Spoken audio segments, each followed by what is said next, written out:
Ethiopia and the Bible. Hello, and good health to you. Our dear listeners, this is our program, Ethiopia and the Bible. In today's discussion, we will be looking at the life story of the patriarch Abraham and his connection to our country, Ethiopia. We respectfully ask you to stay with us. For an introduction, how many of us know that the patriarch Abraham lived the last 90 years of his life in Ethiopia, married an Ethiopian woman named Keturah, and had 6 children with her, as well as other children with unnamed Ethiopian wives also. It was in Ethiopia that he met the Ethiopian king and priest, Melchizedek, paid him tithes, and received the bread that he hosted the Holy Trinity as guests in his home and received the sign of the covenant of circumcision from God. So, what does the Bible say about these matters? We will explore this together. We present the story as follows. The patriarch Abraham was born in Ur of the Chaldees, in what is now Iraq. His father's name was Terah and his wife's name was Sarai. In his youth, God told him to leave his relatives and his country and go to a land that God would show him.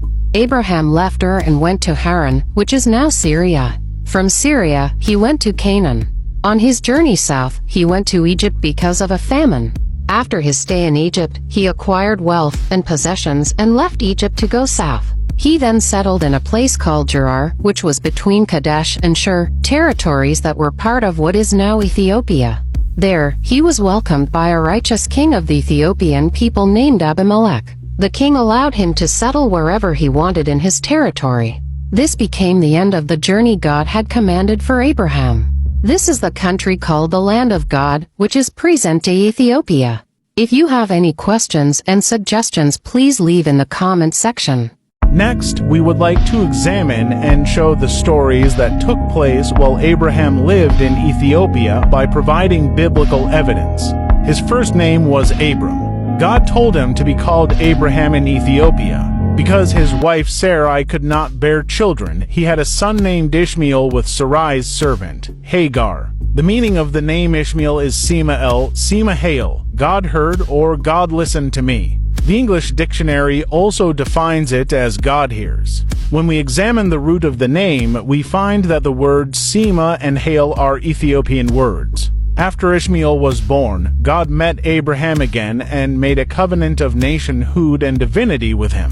As a sign of the covenant, circumcision was given to him. An obelisk was erected in Ethiopia as a memorial to this covenant of circumcision. After the circumcision, God appeared again and announced that Sarah would give birth. A year later, Sarah bore a son. Because she gave birth in her old age, she said, people will laugh at me. For this reason, Abraham named the son Sarah bore him Isaac. The verb sake to laugh and the name Isaac have their origins in Ethiopian languages. The English Biblical Dictionary defines Isaac as laughter, let them laugh, laughing. After that, when Sarah died at the age of 125, Abraham bought a burial place from the Hittites, who were Ethiopian tribes, and she was buried in present-day Ethiopia. Then he married Keturah, who was from these same Hittite tribes, and had 6 children. One of the 6 was Midian. The country of Ethiopia is also called the land of Midian after his son's name, Habakkuk 3-7.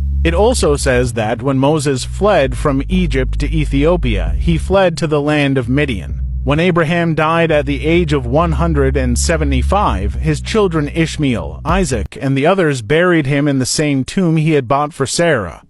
So, the Bible tells us that Abraham left Egypt and came to the land God had shown him, the land of God, the land of Azub, the south, the land of Midian, and lived and died in Ethiopia.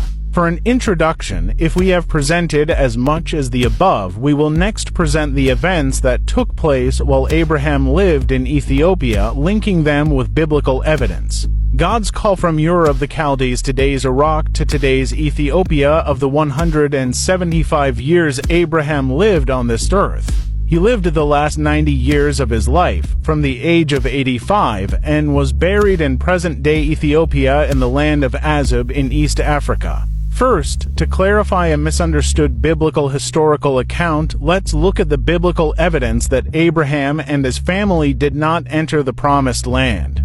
Canaan today's is real. By faith Abraham obeyed when he was called to go out to a place that he was to receive as an inheritance. And he went out, not knowing where he was going. If you have any questions and suggestions, you can leave a comment. Thank you for watching. The call of God from Ur of the Chaldees, modern-day Iraq to modern-day Ethiopia. Abraham, from the age of 85, lived out the remaining 90 years of his 175-year life and was buried in modern-day Ethiopia, the land of Azib in East Africa. First, to clarify a historical understanding of the Bible that may be unclear, let us examine the biblical evidence that Abraham and his family did not enter the Promised Land, Canaan, modern-day Israel. By faith, Abraham, when called to go to a place he would later receive as his inheritance, obeyed and went, even though he did not know where he was going. By faith, he made his home in the Promised Land like a stranger in a foreign country.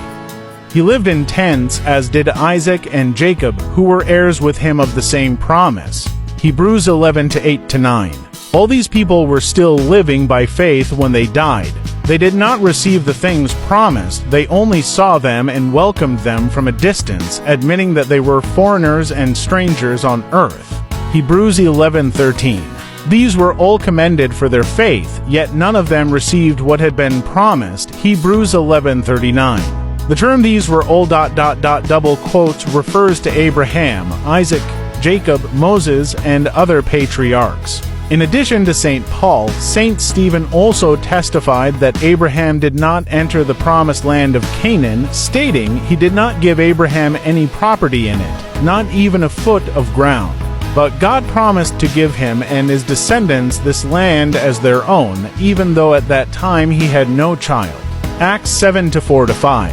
Therefore, if Abraham left Egypt but did not enter Canaan, we must ask, where did Abraham live?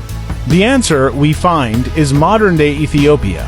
Abraham departed from Ur of the Chaldees to go to the land God had prepared for him, which in that era was called Azib, or modern-day Ethiopia. Genesis 12:9. St. Paul also described this in his letter to the Hebrews. By faith Abraham, when called to go to a place he would later receive as his inheritance, obeyed and went, even though he did not know where he was going. Hebrews 11:8. He departed from Ur of the Chaldees with his father Terah, his nephew Lot, and his wife Sarah, and they went to Haran. His father Terah died and was buried there. From Haran they then came to Canaan. In that era, the Canaanites and Philistines were under Ethiopian rule. Then Abimelech and Ahuzzath, his advisor, and Phicol, the commander of his forces, left and returned to the land of the Philistines. Genesis 21:23. In another passage, Abimelech is also identified as a Philistine. Genesis 26:1. During Abraham's journey from Canaan to Ethiopia, he went down to Egypt because of a famine. Abram traveled on toward the south. Genesis 12:9. It then tells us that he went to Egypt because of the famine. After staying in Egypt for a number of years, they came to modern-day Ethiopia.